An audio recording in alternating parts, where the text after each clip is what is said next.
Hello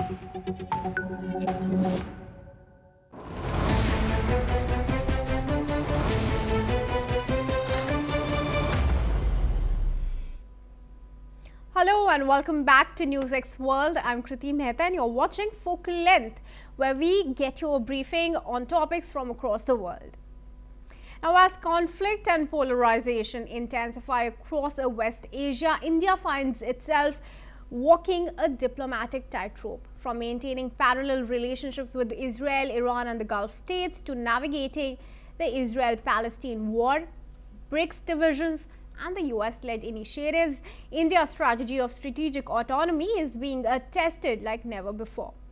To discuss this, we're now joined by Elena Mishkanian, who is a foreign affairs analyst who has conducted extensive research on West Asia and North Africa. Her work focuses on domestic politics and regional dynamics in countries including Egypt, Tunisia and Libya. Thank you for joining us, Elena Mishkanian. Let's start with the first question. Now, India is maintaining a strong parallel relationship across West Asian countries. It works with rivals like Israel, Iran and the Gulf states at the same time, while carefully avoiding military entanglements or formal alliances. Is India's strategy of engaging all sides in West Asia a sustainable model of strategic autonomy, or does this refusing to take clear positions risk limiting New Delhi's influence as regional conflicts intensify? Thank you for your question. First, we need to talk about what is strategic autonomy for India and what it means for your audience to understand it, because this is where we built our model on this particular statement. Strategic autonomy for a state, it means to unilaterally or independently make foreign policy, economic, strategic, and defense decisions without being constrained by foreign pressures or alliances or coercion. And India can make these decisions based on its national interest. So this is the reason that strategic autonomy is working and is sustainable. Therefore, India retains the right to make independent decisions in the United Nations, for example, to agree, disagree, or abstain. And at the same time, for example, maintain multilateral cooperation with many powers at the same time. Also, this autonomy, strategic autonomy is important because India prioritizes civilian protection. Therefore, we can look at how India behaves internationally because of its history, first, and second, because of the geography that geographic location India is. We can see Pakistan and China that they are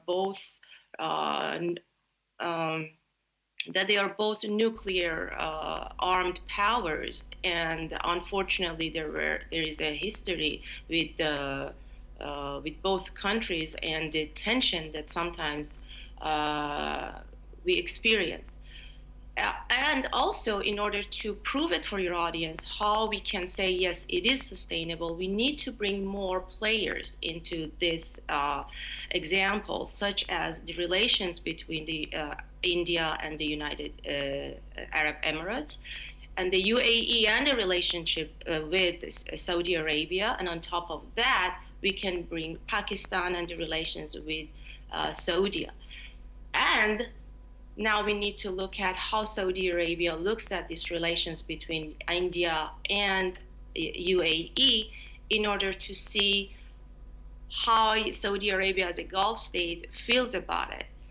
And Saudi Arabia understands that this relations is only based on economics and trade.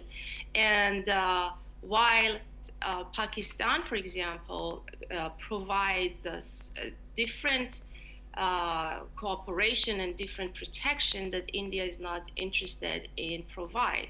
So this relations is sustainable because Saudi Arabia and UAE are in understanding that India solely is building credibility and is not a military guarantor or is not gonna try to influence based on troops on the ground. Therefore, it is sustainable, and this is building credibility for India in the region. And India also creates influence, makes influence through economics, trade, and its credibility. There is also a defining conflict that has shaped West Asia for decades, the Israel-Palestine issue. India was among the earliest countries to recognize a Palestinian state, yet today Prime Minister Narendra Modi highlights a close strategic relationship with Israeli Prime Minister Benjamin Netanyahu, whose government remains firmly opposed to Palestinian statehood. Can India credibly sustain its historic support for Palestinian statehood while openly deepening ties with an Israeli leadership that rejects it? Or is the formation of a Palestinian state still even on India's agenda? We need to look back in the history of India and how the support of Palestinians or the people of Gaza and the Judea and Samaria started. Then you see it started in post-oil pressure in 1975. Actually, it started in 1973 because of Israel and Egypt Yom Kippur War, and then it went on with 1975 when Indira Gandhi supported and looked at PLO, Palestinian Liberation Organization, as an idea of anti-colonial situation that Indira Gandhi wanted to support. Therefore, in 1988, Indira Gandhi gave this statehood right to the people of Gaza or Palestinian. That era, I believe, that is past, and then we saw that 1988, I believe, that Rajiv Gandhi again pursued that idea of supporting the Palestinians. However, under Modi, Prime Minister Modi of India, everything has changed. Prime Minister Modi, he's more into creating economic relations and believe that it distinguishes this support from what it used to be in the 70s and in the 80s. And it tries to protect it and promote it solely through the United Nations, and that's it, because since 2014, the Prime Minister Modi was elected. In 2018, he met with Mahmoud Abbas in Ramallah, Israel, and since then there was no more any meetings on this. In 2024, they met in summit of the United Nations, and beyond that, there was no meeting. So it's solely symbolic rather than promoting this idea. Elena, now in June of last year, when hostilities were still rife, India stood out as the only BRICS member to abstain from a vote calling for a ceasefire in the Gaza war, despite its repeated appeals for peace, and even as several of Israel's close allies were backing a ceasefire at the time. When India calls for peace but abstains on a Gaza ceasefire vote, standing alone within BRICS, does this reflect a diplomatic balance, or does it risk creating a credibility gap between India's rhetoric and its actions? The peace, the resolution that was in 2025, India not necessarily said no to the peace resolution. India was skeptic about the text that it was written. And unfortunately, it was not so diplomatic, and there were wordings that India had problem with. And I personally admire that because of the credibility that India is trying to build. It proved itself once again, and I'm sure the countries in BRICS, they appreciate it, they should appreciate it, because the wording in that resolution did not, and I repeat it, did not mention Hamas as a terrorist group, and it didn't condemn the attack of October 7 on Israel. So this is something that is important for India, that terrorism must be named and it must be condemned. So India has no problem for the BRICS, the countries to look at it differently. However, I look at it that it can, in order to build its credibility, it has to be consistent, and India has been consistent with its model. So no, it is. I believe it is incorrect to say that while it's a peace, so why India distinguished itself? It's because of the wording that was in the. Now, India has also been invited to join Donald Trump's proposed Board of Peace, even as New Delhi has traditionally argued that conflict resolution should remain anchored in multilateral institutions like the United Nations. If India accepts this invitation, would it complement its UN-centric diplomacy or risk diluting its long-held position on the primacy of global multilateralism? The United Nations was established in 1945, I believe, and India was one of the first 51 countries that signed the UN Charter. So if India is emotionally attached to United Nations, we can sit and talk about it. However, the position in United Nations for India is beyond just diplomacy. It's also promoting national interest.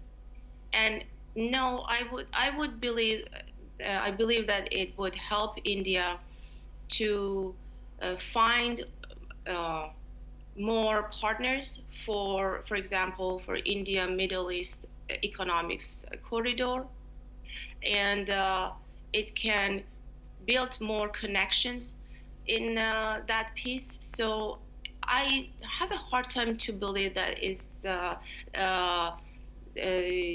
reduces the value of the United Nations if the Board of Peace gets created. And India has been part of IMEC, for example, and it's not something that distinguishes them both. So India, I personally, I would encourage India to look into it and accept that invitation. It will benefit India to be present in that piece of board. And while facing recurring domestic unrest and the US signaling the possibility of additional tariffs on countries engaging economically with Tehran, can India sustain trade initiatives such as Chabahar, or will mounting political and economic pressure compel New Delhi to recalibrate its engagement with Iran?